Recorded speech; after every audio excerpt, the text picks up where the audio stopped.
വയനാട് മുണ്ടക്കൈ ഉരുൾപൊട്ടലാൽ മരിച്ചവരിൽ തിരിച്ചറിയാത്തവരുടെ കൂട്ടസംസ്കാരം ഇപ്പോൾ നടക്കുകയാണ്. 7 ശരീരഭാഗങ്ങളാണ് പുത്തുമലയിൽ സംസ്കരിക്കുന്നത്. വയനാട്ടിൽ നിന്നും സജോ ദേവസ്യ കൂടുതൽ വിശദാംശങ്ങളുമായി ചേരുന്നുണ്ട്. സജോ, വിവരങ്ങൾ.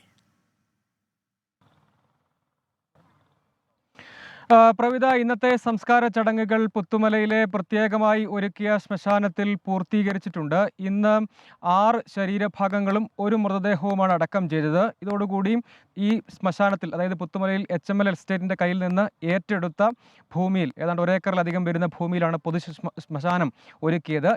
ഇവിടെ മാത്രം ഇതുവരെ സംസ്കരിച്ചത് 186 ശരീരഭാഗങ്ങളും 40 മൃതദേഹങ്ങളുമാണ്.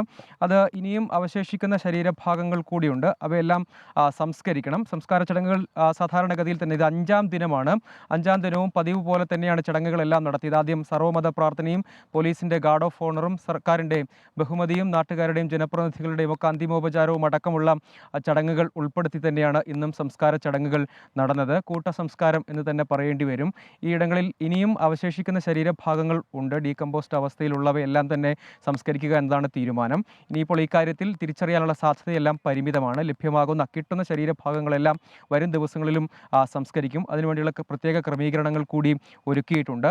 അവിടെയെല്ലാം DNA സാമ്പിൾ നമ്പറുകൾ കൃത്യമായി രേഖപ്പെടുത്തുക എന്നതാണ് ചെയ്യുന്ന കാര്യം. അത് കൃത്യമായി എല്ലായിടത്തും എല്ലാ ദിവസങ്ങളിലും മൃതദേഹ ഭാഗങ്ങളാണെങ്കിലും ഓരോ മൃതദേഹങ്ങൾ എന്ന നിലയ്ക്ക് പരിഗണിച്ച് തന്നെയാണ് സംസ്കാര ചടങ്ങുകൾ നടത്തിയത്. മൃതദേഹങ്ങളുടെ കാര്യത്തിലും ശരീരഭാഗങ്ങളുടെ കാര്യത്തിലും ഓരോ മൃതദേഹങ്ങൾ എന്ന പരിഗണനയോടുകൂടി തന്നെയാണ് സംസ്കരിച്ചത്. എല്ലാ ആദരവും ബഹുമതിയും നൽകി തന്നെയായിരുന്നു സംസ്കാര ചടങ്ങുകൾ നടത്തിയത്. അത് ഇവിടെ മുണ്ടക്കൈ ഉരുൾപൊട്ടലുമായി ബന്ധപ്പെട്ട് പുത്തുമലയിൽ പ്രത്യേകമായി ഭൂമി ഏറ്റെടുക്കുകയും ഇനി അങ്ങോട്ടേക്ക് കുറച്ചധികം ഭൂമി കൂടി അഡീഷണലായി ഏറ്റെടുക്കേണ്ടി വന്നിരുന്നു. അവ കൂടി ഏറ്റെടുത്ത് പൂർത്തീകരിച്ചിട്ടുണ്ട്. കാരണം ഇനിയും കൂട്ടത്തിരച്ചിലടക്കം അടുത്ത ദിവസം നടക്കുന്നു.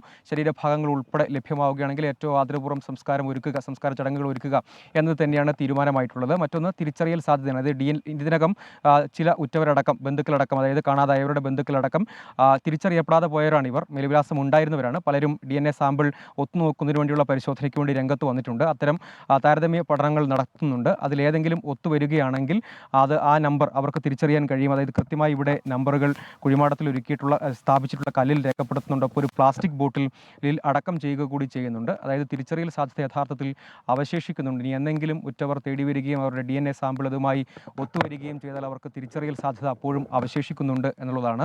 പക്ഷേ അപ്പോഴും ഈ 5-ാം ദിനവും സംസ്കാര ചടങ്ങുകൾ തുടരേണ്ടി വരുന്നു. അത്രയും തിരിച്ചറിയപ്പെടാത്ത ആളുകളുണ്ട്. ശരീരഭാഗങ്ങളുടെ കാര്യത്തിൽ ആ നമ്പർ എന്നത് മാത്രമാണ് നമുക്ക് പറയാൻ കഴിയുക. അതെല്ലാം വ്യത്യസ്ത ആളുകളായിരിക്കും എന്ന് ഉറപ്പിച്ച് പറയാൻ കഴിയില്ല. അത് DNA സാമ്പിൾ പരിശോധനാ സാധ്യത അവശേഷിക്കുന്നുണ്ടെങ്കിൽ ഉറ്റവരൊക്കെ അങ്ങനെ വരുമ്പോൾ മാത്രമാണ് ആ സാധ്യത നിലനിൽക്കുക. ഇതുവരെ 186 ശരീരഭാഗങ്ങളും 40 മൃതദേഹവും പുത്തുമലയിൽ പ്രത്യേകമായി ഒരുക്കി പൊതുശ്മശാനത്തിൽ സംസ്കരിച്ചു കഴിഞ്ഞു. പ്രവിത. ശരി, പുത്തുമലയിൽ ഇന്ന് 7 ശരീരഭാഗങ്ങളാണ് സംസ്കരിച്ചത്. സർവ്വമത പ്രാർത്ഥനയോടെയായിരുന്നു ഇന്നത്തെയും സംസ്കാര ചടങ്ങുകൾ. വിവരങ്ങളാണ് വയനാട്ടിൽ നിന്ന് സജോ ദേവസ്യ നൽകിയത്.